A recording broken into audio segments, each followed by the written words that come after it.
Come with me to the Stratford Festival to see Annie, but not really because I already went and you weren't there. First, merch check. Annie hoodie, Annie shirt, Sandy shirt, Annie mug, Easy Street mug, Annie pin, dogs, so many dogs. Oh, and of course, I got a magnet. Actually, 2 magnets. Let's talk about the show. You know Annie. It's the classic, heartwarming American musical about an optimistic redheaded orphan, not to be confused with Anne of Green Gables, the classic, heartwarming Canadian musical about a redheaded orphan. Who do you think would win in a fight, Annie or Anne Shirley? My money's on carrots. Anyway, back on topic. Let me start by saying Annie is a beautiful musical, and this production had a lot going for it. Gorgeous production design, top-tier choreography, and a shout-out to every single kid in this show. The talent there was unreal. Hard Knock Life had to be one of the most exciting musical numbers I've seen in a long time.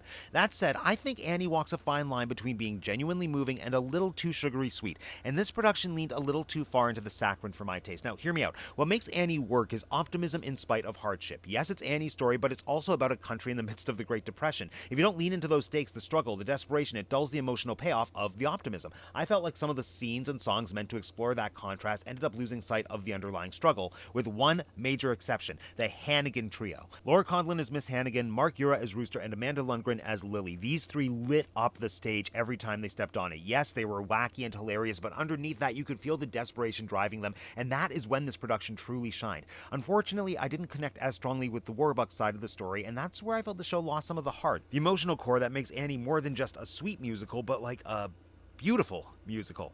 Anyway, I still had a great time, and honestly, this is one of those productions that can make a kid fall in love with theater. So, for that reason alone, this is an important show, absolutely worth seeing. 3.5 teacups out of 5.